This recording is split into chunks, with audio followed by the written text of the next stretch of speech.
आज हम एकदम मावे जैसे मुंह में रखते ही घुल जाए ऐसे फराली लड्डू बनाएंगे। तो जब कभी भी आप कोई व्रत करें या फिर उपवास करें, दिन में एक लड्डू खाओगे तो आपको शरीर में एकदम ताजगी, स्फूर्ति और एकदम ताकत मिलेगी। तो इतने ये हेल्दी और टेस्टी बनने वाले हैं। ना इसमें मावा ना ही कोई भी ऐसी चीज़ हम डालने वाले हैं फ्रेंड्स कि जो ज़्यादा महंगी होगी और ज़्यादातर घर में नहीं मिलेगी। तो चलिए फिर एकदम सिंपल तरीके से फराली लड्डू बनाते हैं। जैसे कि मावे के लड्डू हो वैसे ही बन करके तैयार होंगे। लड्डू बनाने के लिए सबसे पहले हम लेंगे यहाँ पे कढ़ाई, मीडियम आंच पे रखेंगे। 2 कटोरी सिंगदाना लेंगे। तो कच्ची मूंगफली लेनी है, इनको हमें अच्छे से रोस्ट करना है। तो 4 से 5 मिनट के लिए आप इसको अच्छे से रोस्ट करोगे और इस तरीके से चेक करोगे। हल्का हल्का मूंगफली का कलर डार्क हो जाएगा। दाना लेकर के आप ऐसे चेक करोगे तो आपको पता चल जाएगा कि दाना हमारा अच्छे से सीख गया है। यानी कि जब तक इस तरीके से छिलके ना हटे और इसमें से कच्चापन ना निकल जाए तब तक हमें इसको सेक करके तैयार करना है। तो टोटल मैंने यहाँ पे 4 से 5 मिनट के लिए इनको सेक लिया है। चलिए निकाल लेते हैं और ठंडा होने के लिए रखते हैं। अब लेते हैं हम उसी कटोरी से भर करके 1 कटोरी साबूदाना। तो जो मैंने यहाँ पे साबूदाना लिए हैं वो थोड़े से मोटे दाने वाले साबूदाना आते हैं, वो लिए हैं। तो साबूदाना भी हमें अच्छे से क्रिस्पी होने तक सेकने हैं। तो कुछ साबूदाना एकदम क्रिस्पी होंगे, कुछ नहीं भी होंगे, लेकिन हाँ, इस तरीके से साबूदाना को सेकने से इसमें जितना भी मॉइस्चर लगा होगा वो निकल जाएगा। तो साबूदाना को भी मैंने 2 मिनट के लिए अच्छे से सेक लिया है। तो साबूदाना का हमें पाउडर बनाना है, तो इस तरीके से साबूदाना को सेकना बहुत ही ज़रूरी है। चलिए साबूदाना को भी हम रख देते हैं ठंडा होने के लिए। अब मैंने यहाँ पे उसी कटोरी से 1 कटोरी भर करके मखाना लिया है। तो यहाँ पे फ्रेंड्स जो भी मैं ड्राई फ्रूट्स लेने वाली हूँ वो सारे ड्राई फ्रूट्स आपको ही लेने ही हैं, ऐसा कोई ज़रूरी नहीं है। आपके घर में जो अवेलेबल हो वो ड्राई फ्रूट्स आप ले सकते हैं। नहीं भी लेंगे, बिना ड्राई फ्रूट्स के बनाएंगे तो भी ये लड्डू बहुत ही बढ़िया बनेंगे, क्योंकि मूंगफली से लड्डू बनते हैं वो भी खाने में बहुत ही टेस्टी लगते हैं। तो मैंने यहाँ पे मखाना को भी 1 चम्मच घी डाल करके 1 आध मिनट के लिए रोस्ट कर लिया है। अब हम लेंगे यहाँ पे 20 से 25 काजू, 20 से 25 बादाम और उतने ही मैंने यहाँ पे पिस्ता भी ले लिए हैं। तो इनको भी हमें 1 चम्मच घी के साथ अच्छे से सेकना है। तो मैंने कहा ना फ्रेंड्स, ड्राई फ्रूट्स में आपको जो पसंद है वो लेना है, नहीं पसंद है वो आप स्किप कर सकते हैं। चलिए अच्छे से हम सारे ड्राई फ्रूट्स को भी 1 मिनट के लिए सेक लेते हैं। जब ड्राई फ्रूट्स अच्छे से सीख जाएगा इसके बाद हम फ्लेम को एकदम धीमा कर देंगे और कुछ चीज़ें यहीं पे हम ऐड करेंगे।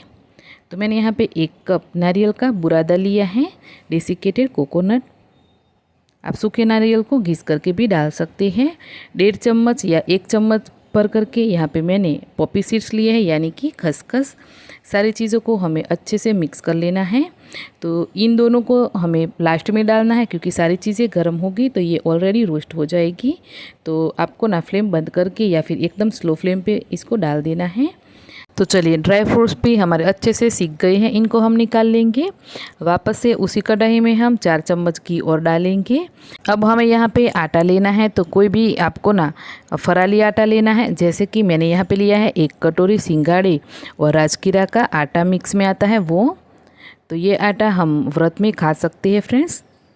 तो चलिए थोड़ा सा मुझे घी कम लगा तो मैंने 1 चम्मच घी और डाल दिया है।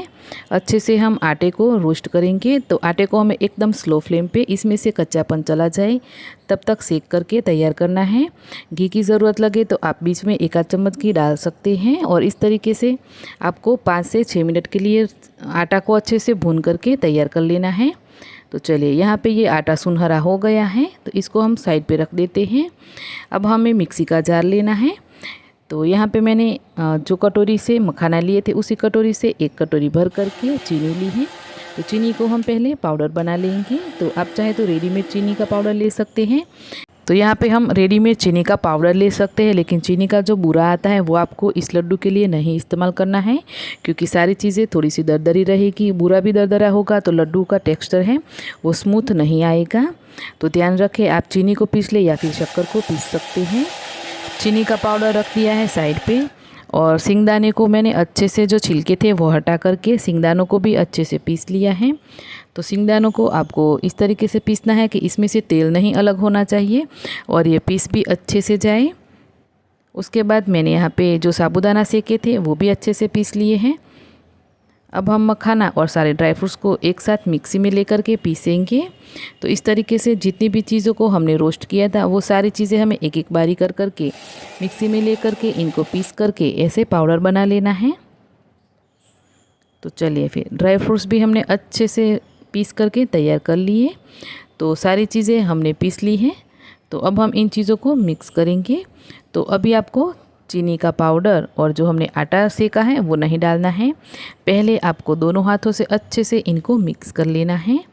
तो सारी चीज़ों में थोड़ा थोड़ा घी की मात्रा होगी, तो वो सारी घी की मात्रा है ना वो रिलीज़ होनी चाहिए। फिर उसके बाद हमने जो सिंगाड़े और जो आटा हमने सेक करके रखा है फराली, वो हम इसमें ले लेंगे और थोड़ा थोड़ा करके चीनी का पाउडर डालते हुए सारी चीज़ों को मिक्स करेंगे। तो जैसे ही मैंने चीनी का पाउडर डाला तो मुझे लगा कि अब तो ये मिक्स नहीं हो पाएगा। तो फिर मैंने थोड़ा बर्तन है वो बड़ा ले लिया है।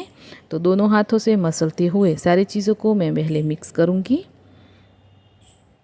तो चीनी की मात्रा है वो थोड़ी सी कम ज़्यादा आप अपने हिसाब से कर सकते हैं। अब हम इसमें 1 से 1.5 चम्मच इलायची पाउडर डाल देंगे।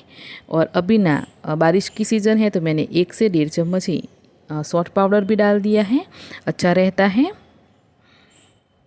अब हम डालेंगे 4 से 5 चम्मच जितना घी। तो जितना आपको बाइंडिंग के लिए घी चाहिए उतना आपको घी को गर्म करके इसमें डालते जाना है और अच्छे से लड्डू बना लेने हैं। तो सारा जो सेकने से लेकर के लड्डू बनने तक जितना भी घी लगा है वो घी था 1 कटोरी जितना।